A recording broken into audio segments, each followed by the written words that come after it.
high atop the pastoral center of the Diocese of Camden, you're listening to Talking Catholic. Hi, everybody, and welcome to another episode of Talking Catholic. I'm Jen Morrow, and with me today, as always, is Mike Walsh. Hey, Jen. How you doing? Hi, Mike. I'm doing really well. I hope that people really enjoyed our last episode with Father Jason Rocks. I know it was annoying because we had to do it over Zoom, so the sound quality wasn't as good as it usually is, but it was all about Holy Week, and I'm sure it's useful all year round, but I thoroughly enjoyed. I was actually kicking myself afterwards saying, why did we not have Father Rocks on more regularly? He's a font of information. You know, and he puts it in such an easy to understand way, especially being a canon lawyer. I'm sure it could be, you know, you might just want to just start jumping in with deep theological, but he was deeply theological, but also kept it on a level that we could all understand. I'll just tell you, I mean, it's only been out a few days, and as of the time of this recording, I've gotten even text messages about how people listening to it and how much they enjoyed it. It's kind of setting them up for set them up for Holy Week. Yeah, I'm really pleased about that, and to Father Rocks, I apologize. I actually on the episode we talked about a YouTube show that he did with a priest I've known for a long time. It was a Faith and Reason YouTube show that we did during the height of the pandemic, and it was Father Jim Bartoloma was the other one. He was over. My wife does his taxes, and he was over the other day, and we were just chit-chatting about it. I was explaining how great it was to have Father Rocks on and how much I missed hearing the two of them together. And I think we may have to put the two of them on together at some point. The next time we get somewhere deep into the weeds of canon law or the catechism or something like that, yeah. I think we need to have those two on together. Let's do it. Yeah. You and I won't have much to say, but we will sit there and just listen to them sort of mouths agape. That's okay. I'm okay with that. I mean, remember a few times when Father Rocks was on, I was staring off into the distance, and you accused me of staring off into the distance. But that was really my deep thought look, which is surprisingly like my no thought look. But it was a deep thought look. Well, I tell you, it was a good conversation, and you know, I like the fact that we need to get some more people on. For instance, you know, this is a very special episode. It's one we don't ordinarily get to do. When I was talking to all of the other hosts earlier this year, we were going back and forth on what we needed to do. And a number of people said, you know what, we need more high-profile Catholics on the podcast. No one was really anticipating that we would get anybody particularly high-profile. But today, a little bit later, you're going to hear a 12-minute interview, unedited, between Jen Morrow and Mark Wahlberg, who were sitting 4 feet across from each other in a room in Philadelphia having a great conversation. It was really exciting. I can't wait for everybody to hear it. And it was unedited. So yes. That was a real testament to Mr. Wahlberg, who just every question I asked, like he was a man of faith, and we talked about his new movie that's coming out, and it was just very conversational. So yes, it was a rare opportunity for us in the Catholic news media and local Catholic news. The benefit of our offices are right across the river rather from Philadelphia.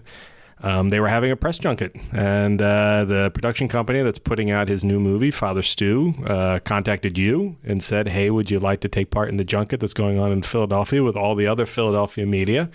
And it took you, half a second to say yes? Half a second. Yeah. Don't forget, that was when I got that email, it was April 1st. So I actually thought it was an April Fool's joke. That's right. For at least 12 hours.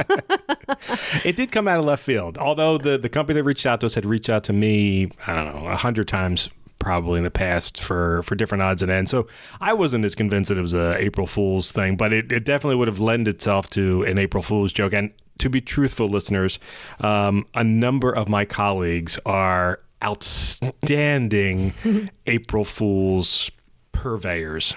And they really know how to set up pranks. So it was possible, but I looked at the email. I was like, no, I don't think that's it. I think this one actually may be legit. And then when you got the screener link to actually be able to see the movie, yes, Father Stu, it was you knew. I knew for sure. Yeah. I received the link later that night. Actually, everybody I worked with at the company was super helpful and very kind to help set up this interview. I was very pleased, being a Catholic journalist, knowing that Mark Wahlberg is a outspoken Catholic himself.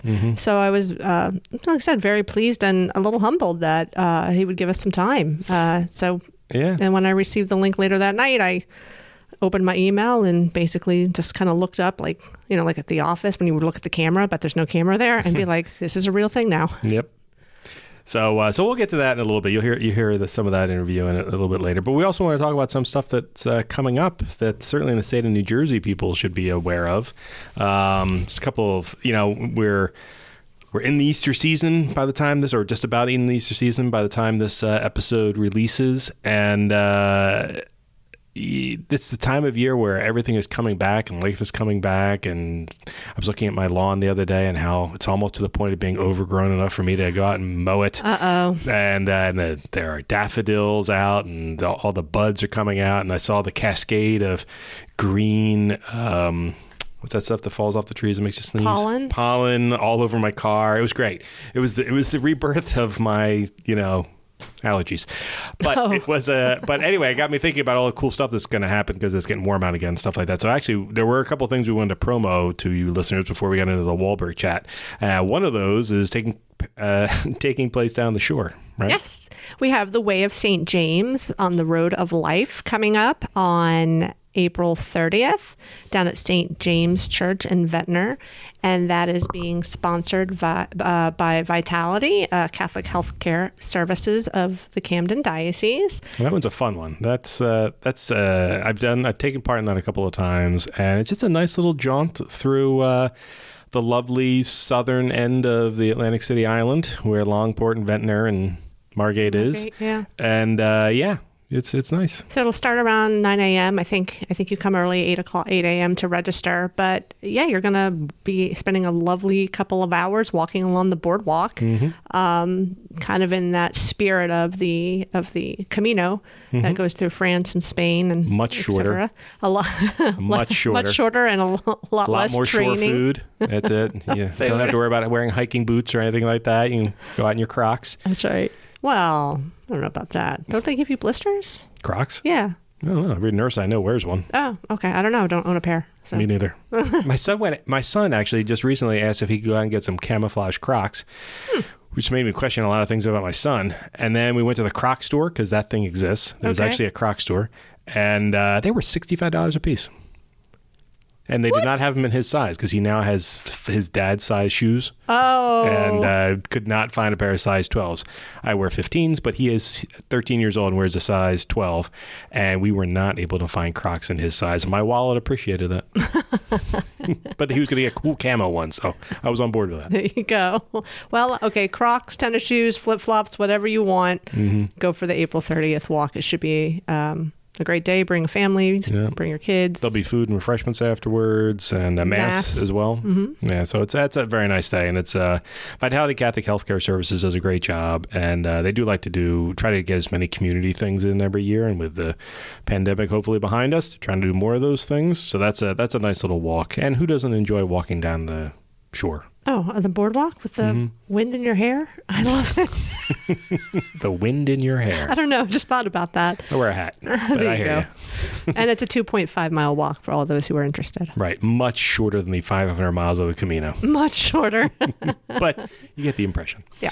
But no, that is actually a great event, and I hope people will take advantage of it. It's nice. It's a nice post-Easter day. Easter's a season that goes until... Why can't I remember? What's up in my brain? I cannot remember any of these words. Pentecost.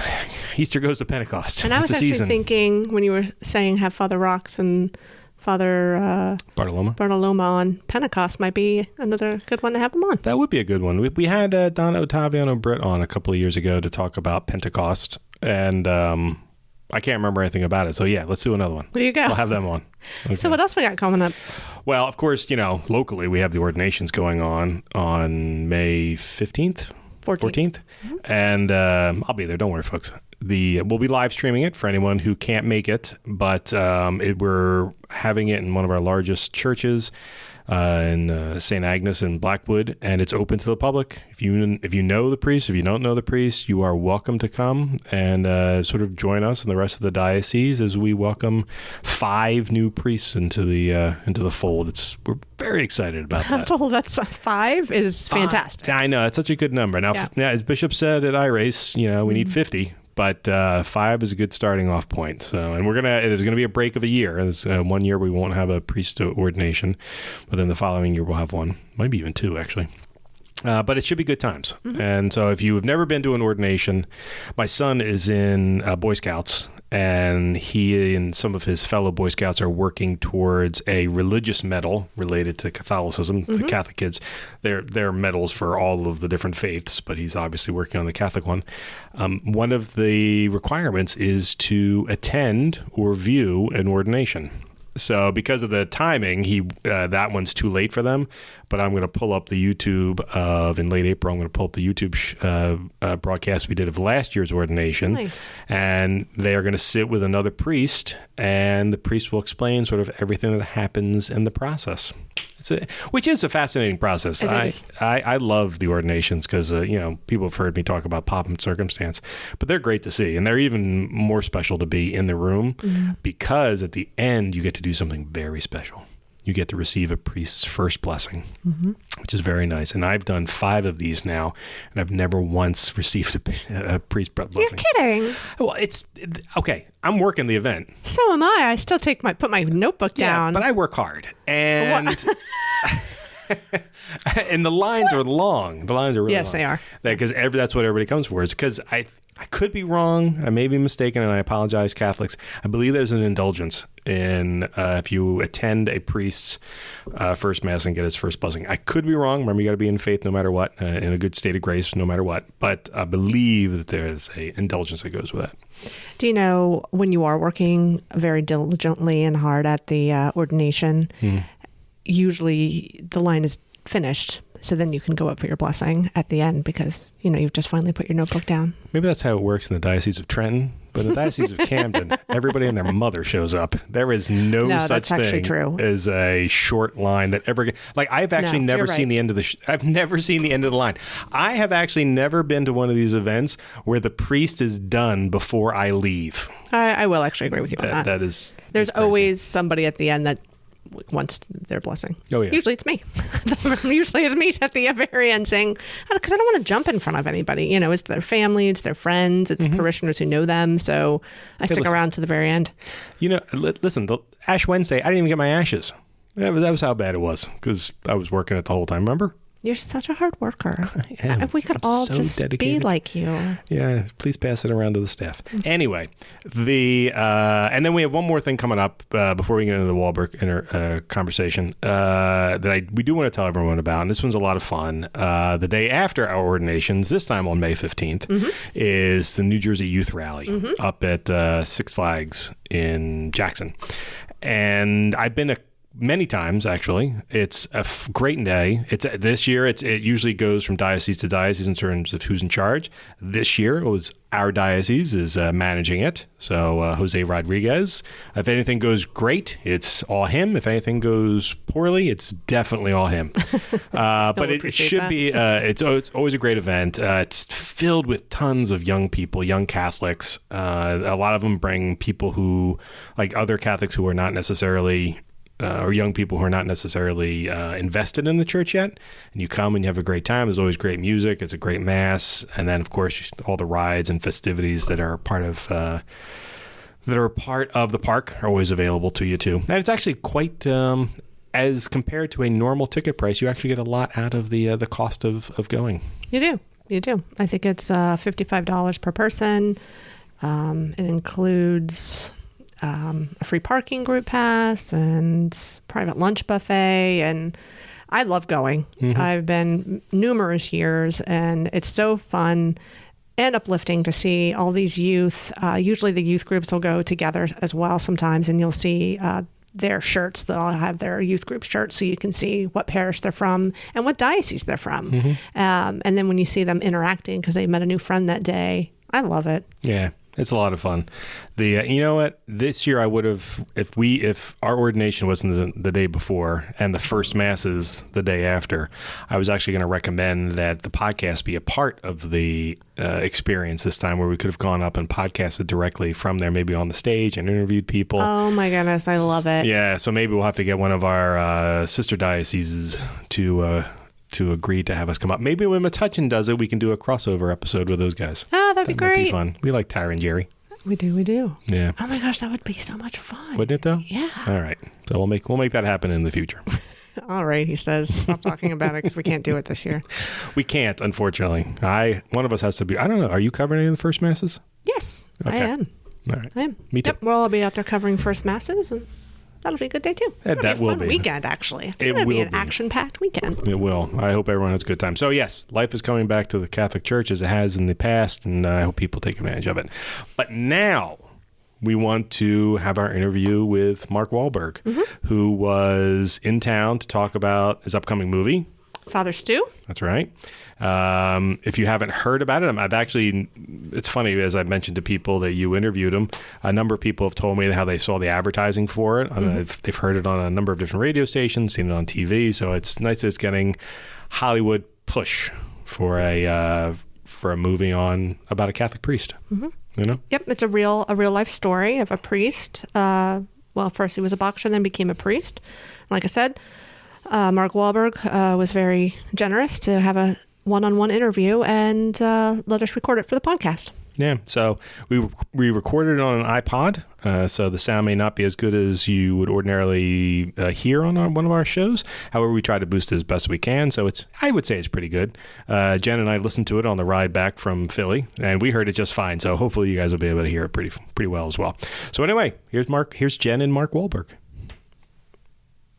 This is Jennifer Morrow with Catholic Star Herald. Hi, Mr. Wahlberg. Nice to meet you. Nice to see you. How are Jen. you? Pleasure. How are you? Good, how are you? You can pick from any seat in the house. Okay. I was sitting here on the last one, so You moving seats every I get up, way? move around, and things give me a little bit of freedom.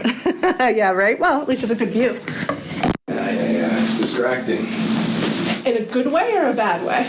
Both. Gotcha. Trying to give you my undivided attention, but I love this city, and I don't get to get here that often, and I want to go out and play like all the other kids. Like all the other kids. Yeah. So they told you this is the podcast, right? Or that we're going to use it on the podcast? Sure. Okay. So first off, I just want to say it's a pleasure to meet you. Thank you. And thank you very much for giving Catholic media an opportunity to interview you as well. Oh, my pleasure. So I was in secular for 15 years before Catholic, so I'm just here to talk to you about a great Catholic movie and about your faith a little bit. Thank you. No, I got you questions or anything like that. Well, I can always just draw a blank on any of those Okay. questions. Gotcha. Well, don't worry, I got softballs in here for those blank moments. All right, so first to say, I watched the movie this weekend, and it was really good. Thank you. I will say that I'm not really, and even though I'm Catholic, I'm not sure about the movies, but it got me. And I think what really got me the most was also how much Mary was in the movie. More references than you kind of see, I think, in Hollywood these days. So I guess one of my questions then is, because of some of the significant references to the Blessed Mother Mary, were these true to the story, or were they something important to you to include, or both? No, well, they were both, but Stu had definitely had a visit after the accident from Mother Mary. And so we obviously thought that was important to show. And it's, through Mary to Jesus, that was Stu's journey. Mm-hmm. Do you think that this movie, especially with the Mary references as well, why is this movie good for Catholics, non-Catholics, and like all those even those of no faith? This is a movie for everybody. Everybody's dealing with very difficult things in life, especially now more than ever. And this movie kind of hopefully will reignite people's hope and faith and encourage people to find the good in everything and the good in people especially, and be inspired to do better, and also find your role in God's big picture and what it is you're supposed to be doing, and go out there and make sure that you're doing your part. Do you think that's a message that we need even more right now after COVID? 110%. I mean, even making this movie in COVID, I hadn't missed church for well over a decade, and my faith was questioned. I mean, I went through things that I had never imagined I would go through, depression and things of that nature. While making the movie? During COVID. Gotcha. During COVID, no. The movie, was reaffirming in my faith and my purpose and why I was making this movie and what I was going to do. But you get older, things get difficult, Mm-hmm. and it goes by fast. Mm-hmm. Yeah, that's for sure. Except for those 2 years during COVID, I think. Yeah, or the 6 years trying to get the movie made. It felt pretty slow. But other than that, it's whizzing by. But no, 18, 16, 13, and 12 running around my house. So that's kind of how I, watch the clock. I think I saw another interview where you did talk about that it was a movie you'd wanted to make for so many years. Do you think it's kind of good timing now that it came together? Like I said, maybe when we need it, but also the fact that it's coming out around Easter? Of course, yeah. The timing couldn't be any better, and I could not sit here and take all the credit for that. I think the powers that be are really at work, and how this movie came together with the material, the quality in which we were able to put onto the big screen, the talent that it attracted, even the opportunity for a major studio like Sony to distribute the film. The stars have continued to align, and I think it couldn't be more needed than right now, of course. This one is, I would say, one of my softball questions. What do you hope that people take away from the movie?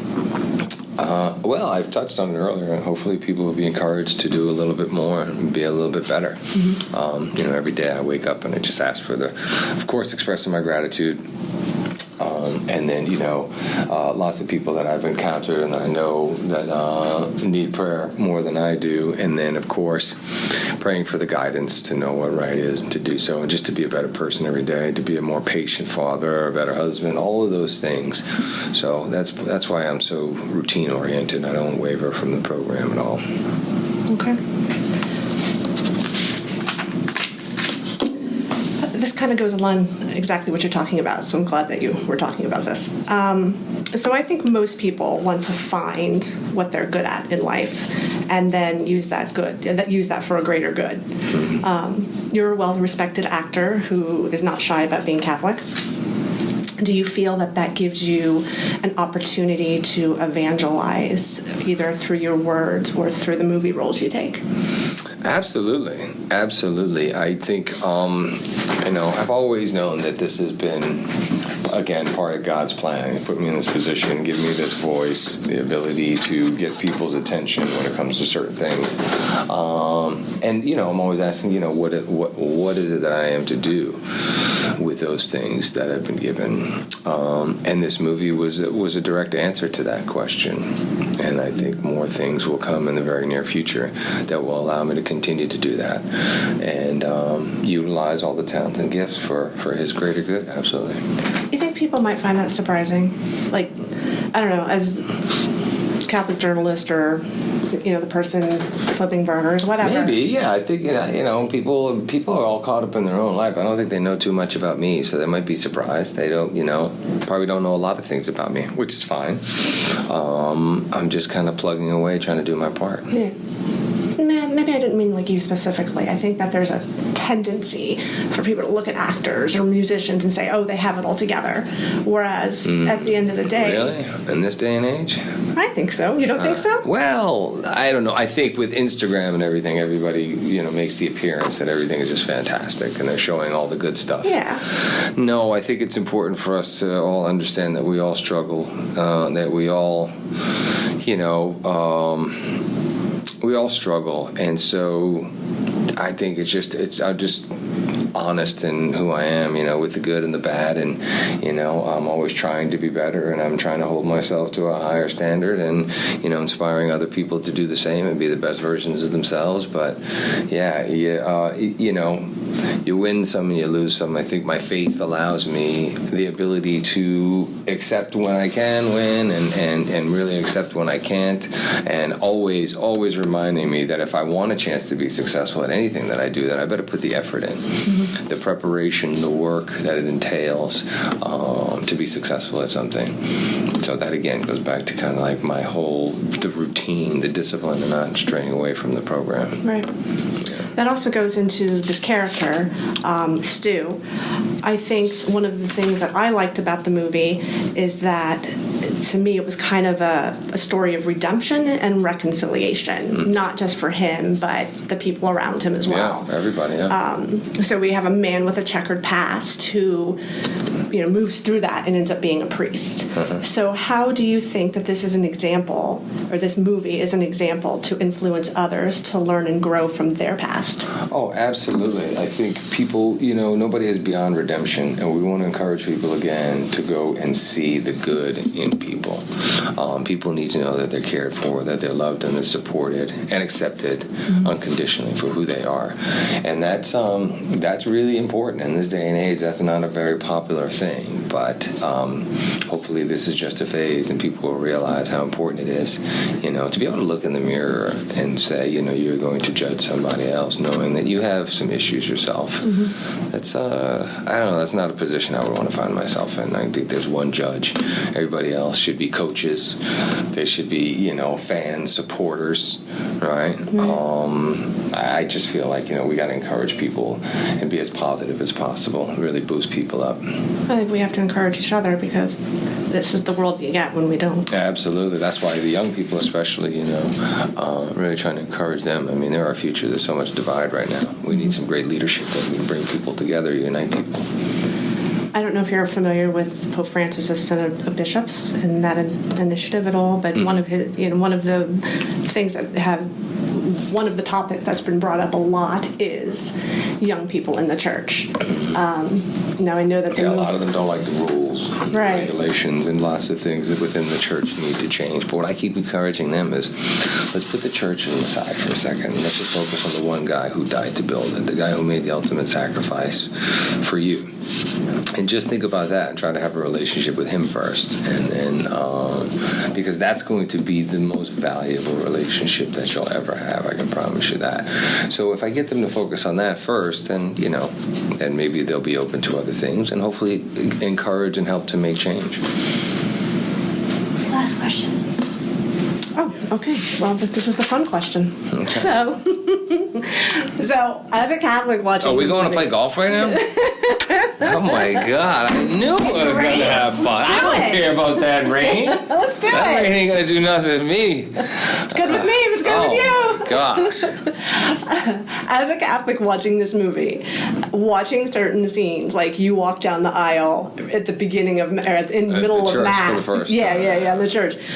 Inside, were you like, sorry, Father? Like, these things where you're not supposed to do in Mass necessarily. I was, but I wasn't. And what's so enjoyable? You watch the movie, because I watched the movie the first time, watched it with a lot of Hollywood types, and they're kind of, jaded. And then you watch it, but they laughed and they got emotional. But then you watch it with a Catholic audience, and people, like a Catholic audience, laughs at so many completely different things. Okay. A lot of the stuff about the church and the whole process, and Stu going through like that second act in the movie, people really got a kick out of that.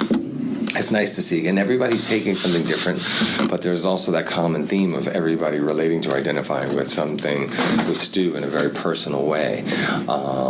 And nobody has said that they didn't or weren't touched by it personally. Everybody's been, dealt with loss or, difficulty, and that alone is enough to say, okay, wow, I get it. Yeah. Well, the dialogue was so real. Yeah. And I did not expect the humor. Oh, yeah. And I think that's what helped make the story real. Yeah. Yeah, well, we've seen a lot of faith-based movies. They usually don't convert too many folks. Right. And this was a movie we wanted it to be accessible for everybody. It was like, this is a biopic. It just happens to go and become a priest and really inspires people and challenges people to do better themselves. Mm-hmm. Yeah, so it's a good way to get them in, make them laugh, and then hopefully challenge them. Make them laugh, make them cry. Yep. Well, thank you so much. It was a pleasure. Yeah, it was really nice to talk to you. Do you mind if I take a selfie with you? For the Can I stretch my legs, or you want to just... No, you're just here till the end. All right, for the 16-year-old girl in this 45-year-old body. Everybody gets Thank you. God bless you. Thank you so much. Thank It's a pleasure. Thank you. It was a great movie, so I appreciate your time.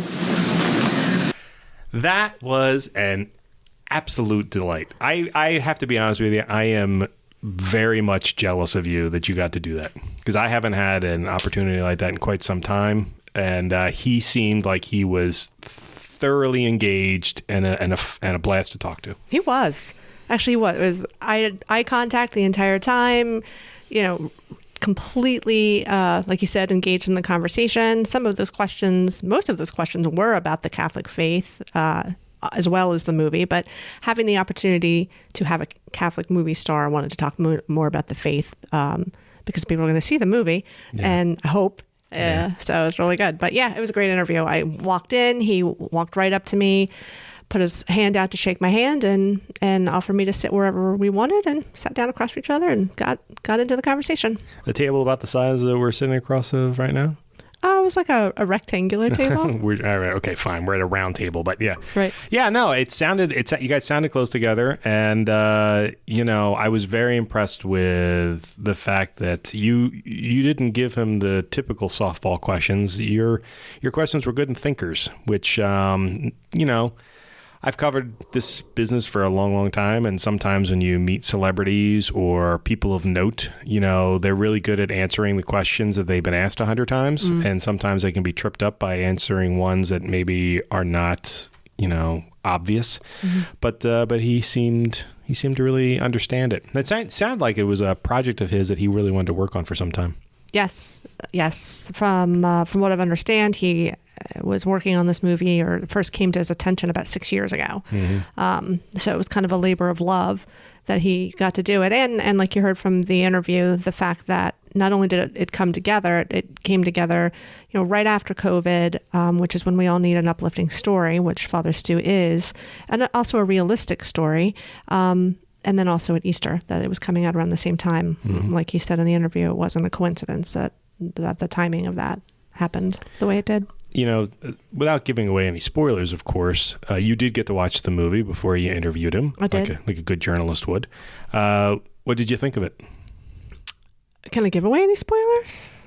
Well, I mean, if everybody wants, this is a true story. So anybody who really wants to find out what happened to Father Stu, you can Google it and find everything out. But you'll miss the Wahlberg curve that comes with it.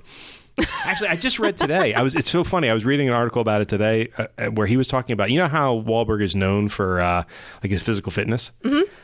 He was eating like 11,000 calories a day to paunch up for this show, and he said he felt miserable. He did it over the course of several weeks, and he said he tried to do it as healthy as he could. But I read, when I was reading the story, I was like, that does not sound healthy. I think he was drinking olive oil at the end as well. Yeah, there was a whole regimen for doing it, but he goes through a body transformation from, I guess. Well, actually, I don't really know, having not seen the movie. Well, yeah, so I'll tell you a little bit about it. Okay. Like I said, Father Stu is the real-life story of a priest from Montana named Father Stuart Long, and the movie takes place mainly in Montana and then California. He's an amateur boxer when the movie starts, and just kind of all-around the guy who always doesn't take no for an answer. So during his amateur boxing days, something happened, so he can't box anymore. So he decides to go to Hollywood, and he's going to become a star. And his mother's just like, nah, I don't know about this, but he's like, I'm going to do it. So he gets out there. He's working at a grocery store, hoping to get discovered, and where he sees a woman that he immediately thinks is beautiful, and find out she goes to a Catholic church. So he decides that he's going to go to church to meet this woman and, hopefully end up with her. And it's while he's there that he learns more about the Catholic faith, but it's not, this is the spoiler alert part, but it's when he has an accident, after he wakes up from the accident, that he actually has a true conversion to be part of the Catholic faith, but also to become a priest. I don't think that's a spoiler. That's a plot point. Yeah, that's pretty much it. Yeah. No, it sounds amazing. I've read a number of other reviews about it, which all seem to be rather glowing, as far as I can tell. We should warn our listeners that it's a rated R movie. It is. So, young kids, I would not expect to see there. But our older young Catholics would probably be invested in it, as would Catholics of any age, right? Oh, definitely. I mean, I think I would suspect that one of the reasons for the rated R is the language. Yeah. There's a lot of blunt talk in it, so to speak, and that's actually one of the reasons that the movie, I think, comes across so realistically. You have a guy who grew up with two parents who were atheists. One of his father and mother are split. His father, like him, has a drinking problem and a cursing problem. So, it's rough around the edges, but that's also what made Father Stu real and what makes the story real. I mean, there's even a part where he goes to, as a seminarian, Father Stu goes in to do some prison ministry, and he's with another seminarian who is kind of being all like, this is what God calls us to do.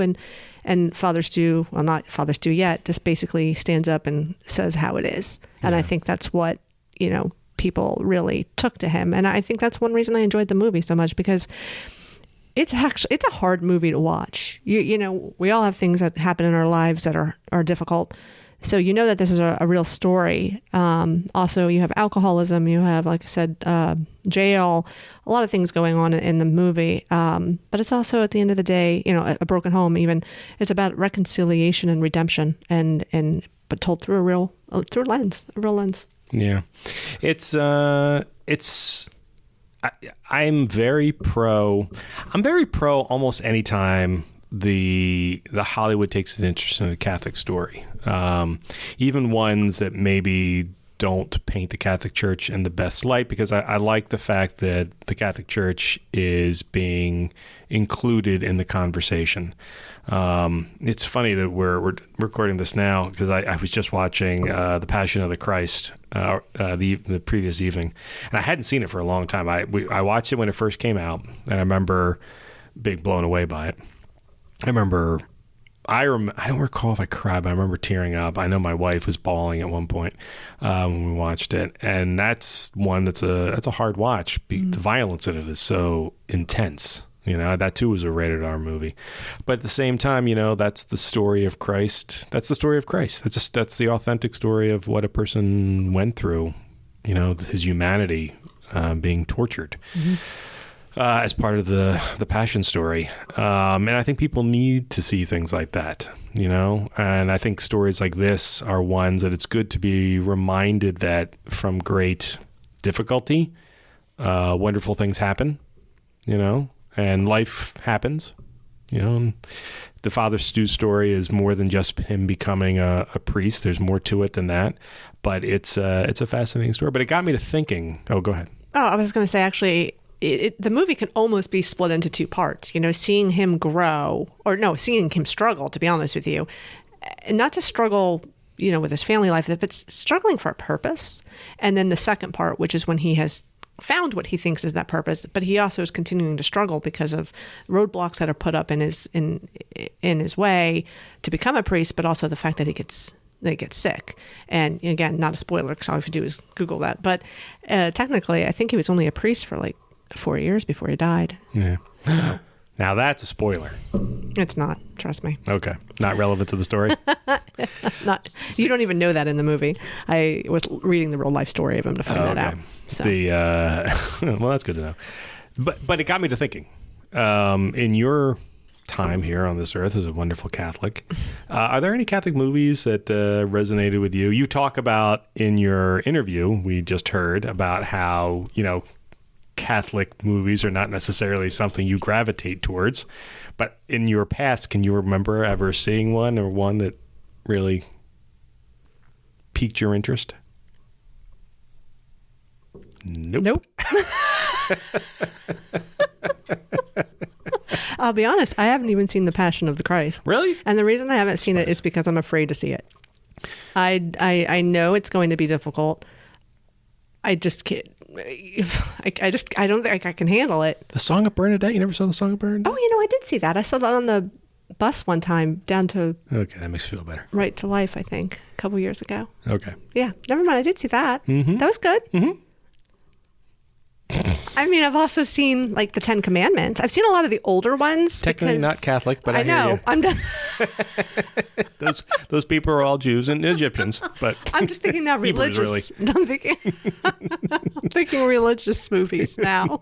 I was just watching that the other night, as a matter of fact, too. The Ten Commandments? Yeah, you know what? That is a great movie that I thoroughly enjoy, but I always forget how much overacting is in it. Oh. There's a lot of overacting. But a great movie nonetheless, and great stories. And Cecil B. DeMille is the director, and I mean it was huge in its scope and hadn't ever been done before like that. And the CGI that existed, which really wasn't C at that point, right. practical, was amazing. But that movie absolutely still holds up. But I get a giggle because of you would never see that movie acted in that way. Oh, right. It's so much. A movie of its time, it wouldn't look like that way today. But that might be a good thing because every time we try to remake something from the 50s, it's worse. It's worse. Yeah. I saw Silence. Did you see that one? Was that the one about the two Jesuits? Yes. Yes, I did see that. I saw that one. Yeah. That was a good movie. Yeah, that was a tough one to watch Another hard too. one to watch. They're all very difficult to watch.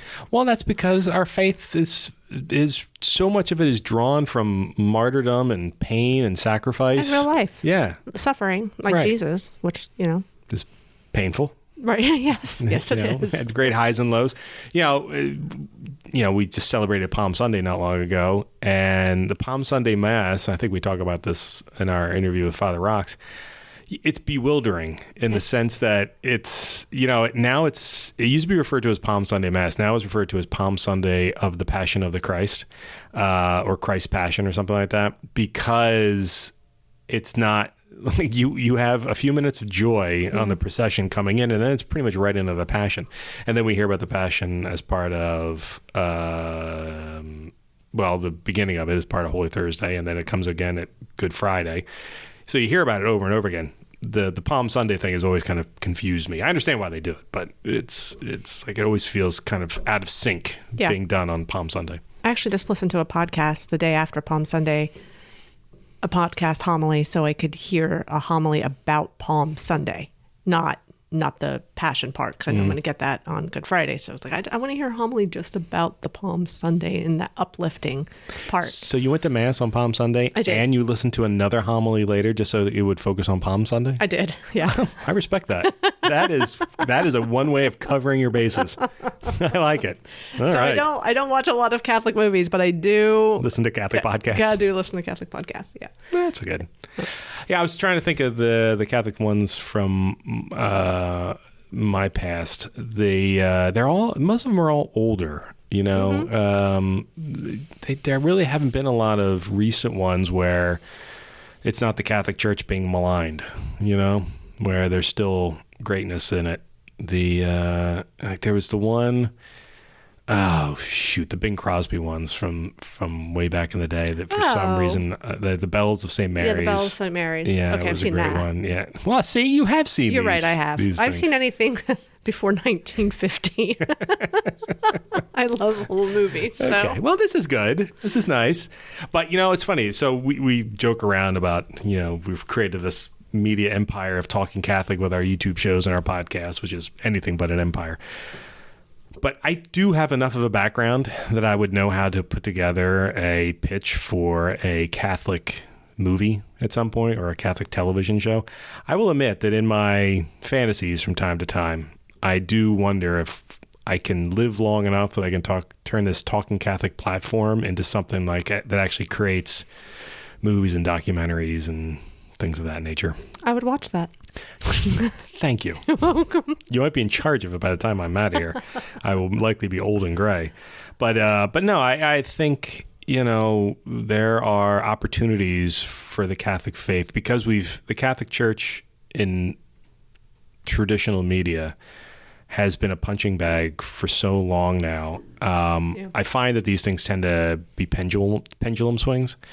Where you get beat up on for a little while and then people realize that it's been happening too much and then there's an overcorrection. I actually feel like we're getting to that point now where we may actually see people a little more interested in the current state of the Catholic Church. One of, like, for instance, did you watch The Two Popes when it came out on Netflix? I did. A couple of, Okay, so then you're lying about never watching Catholic things. I don't know. Maybe I panicked. Okay. So maybe I just drew a blank and I panicked. Well, the Two Popes is just completely... keep naming movies and I'll say yes if I saw them or not. Okay. The Two Popes is completely fictitious. Like, I watched it without really knowing the background because I knew the actors that were in it. Anthony Hopkins and... Oh, shoot. That other guy is so good, too. Yeah, Reese something. Jonathan Reese something. Anyway, it's such a great movie, and it's completely based off of their writings and their speeches and their interviews, but none of it actually happened. Like, they never had that actual interaction, but it's so fascinating to kind of see it that I was completely enthralled with it.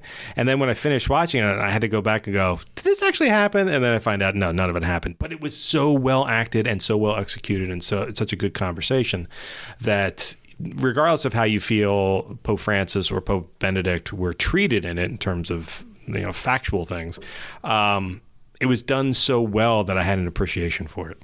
And I think what you were talking about a second ago might be one reason why I don't tend to watch a lot of Catholic or Catholic Christian movies is when I do tend to watch them, they may have been a little slanted, anti-Catholic, or taking liberties that just completely butcher doctrine or butcher how it really is. Like they're being made by people who don't understand the Catholic Church. And so that, I don't want to say it angers me. It's frustrating. It's frustrating. It's what it is.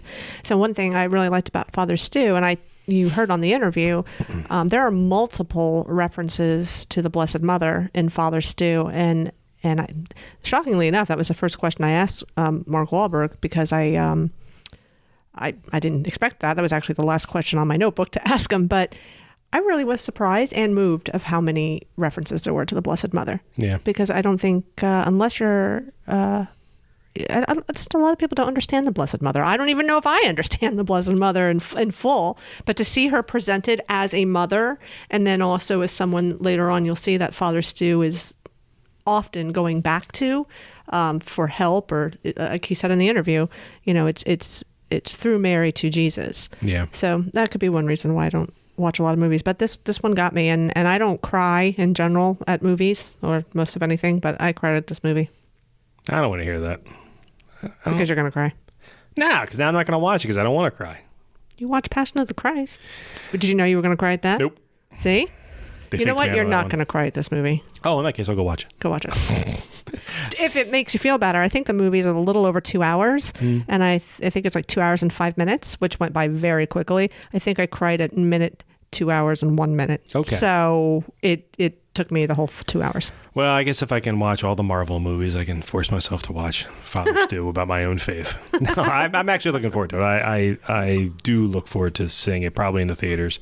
I know one of our hosts, Carrie Janice, is planning a trip with her X group, her adult awesome young adult group are all going to go see it, I think in the next week or so. So they're very excited about it. That's a great idea. Carrie was incredibly jealous of you and blamed me for why you got to do the interview and not she. And I was like, well, number one, they didn't ask me. And number two, Jen is a trained interviewer. And then somebody asked me, it's like, Mike, you outrank Jen. Why didn't you take it for yourself? And I was like, easy, because I'm not as good as interviewer as her. That's why. Aww. Well, no, seriously. I was like, I knew I could have jumped in there and pilfered it and something like that. Like, I would never do that, because send in the big guns when you get an opportunity like that. I would have just embarrassed the paper and the diocese. You would not have. Why would have been? Me. I would have been cracking wise the entire time, and you took it wonderfully seriously. And I do appreciate the fact that you took the time to go over there. I will tell you, listeners, it was no small feat that Jen got there that day. All the other broadcasters that were there, that was part of their daily job. It was an expectation to be there.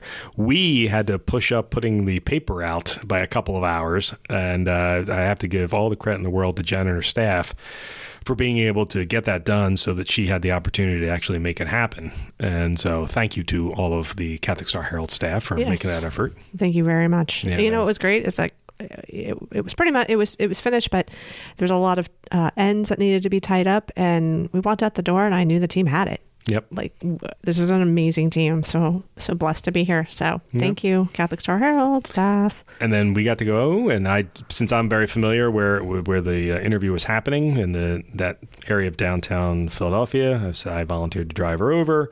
We go over.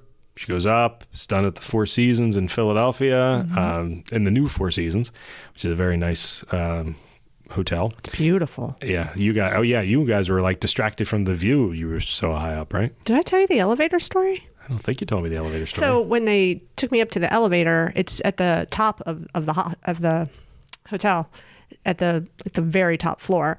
So we it's obviously a special elevator that only goes there. So we go all the way to the top. It's glass all around. So thank goodness I'm not afraid of heights. But after the interview, they don't walk you back down. So I just went to the elevator and got in, and then turned around, and there were no buttons in the elevator to push. So I'm thinking, so I guess it's just going to go down, right? Because there's no buttons in there. And it didn't just go down. And then the door opened again. And a nice man came in and said, you didn't push the button outside, did you? And I said, I don't know what's going on around here. Oh, technology. Yeah. That's funny. And he was from France. So for some reason that made everything even more like I'm in a fancy hotel. And this tall French man has to help me work an elevator. And I thought, yeah, that seems about right. Yeah, there you go. But it was great. It was nice. And for my sake, because I was not part of it, I just kind of walked around my old haunts. I used to work down there. And but on her behalf, I walked over to the cathedral, said a little in Philadelphia, and said a little prayer in front of St. Catherine Drexel. Hadn't been there since she had been moved to the cathedral. Lovely little display. Said a prayer for Jen there. Walked around the cathedral a little bit, and then came back. Picked you up from the hotel, and then we went to a bar. We did. As real journalists do. That's right, folks. Never forget that. You want to find a real journalist, go to a bar. But I was deeply appreciative of the prayers, because I thought about that a lot over the weekend before the interview, saying, I wanted this interview to be different, and I wanted my questions to be different. So I prayed a lot over the questions, and your prayers at the cathedral meant a lot, because now I just needed the extra oomph to be able to deliver the questions in the correct way. So thanks. Well, as everyone who listened to it knows, they came across very well. And I can only hope this will now open the door for other interviews. Because the truth, too. Well, I really do want to do. I mean, we have a whole list of well-known Catholics that we actually would like to interview on a regular basis. So, now we have something. Next time we want to interview, I don't know. All of them are escaping me at the moment. The Pope, now we'll send them this one to Mark Wahlberg. Oh, they interviewed Wahlberg? Okay, I'm in. There we go. I wasn't going to do it before, but they interviewed Wahlberg, so we're good. Well, he was at the World of Conference of Families here. That's true. With he was. Pope, so That's you never true. know. Yeah, they might be pals. It's possible. They might be pals. We don't know, but anyway, it was a great experience, and I do hope that we can bring more of those. I will tell everyone that we did try to make it a video one, but there just wasn't any way to making that happen. So that's why there's no YouTube of that. And unfortunately, I was not in the room, so we do not have a photograph of the interview actually happening, though I do swear she was there. But we do have her having taken a selfie, so maybe she'll allow us to use that. And there's a nice selfie of Mark and Jen together. But it was very nice. So yeah. That's good. So yeah. So anyway, so that's what we've done recently. We hope to bring you more of that stuff in the very near future. No, really. I do hope so. No, I do too. Like you said, we have a list of other people that we're hoping to have on. So, although I do put it all on you, yes. Carrie, and Marianella to actually make it happen. I noticed that. Because I think it's important that we all share the weight around here. But you just listed the three of us. Where were you in that circle? I just edit the podcast. I'm mostly in the background. Nobody wants to talk to me. They want to talk to the three of you. Well, a couple of 2 years ago, right before the pandemic, one of our last live interviews was with Paul J. Kim, the Catholic youth presenter, and he was fantastic. I found out that he's coming back to the diocese, so maybe we'll have him on in the very near future. Oh, that'd be great. Yeah. But anyway, thank you very much, everybody, for listening, and we'll talk to you again next week. See you. Bye.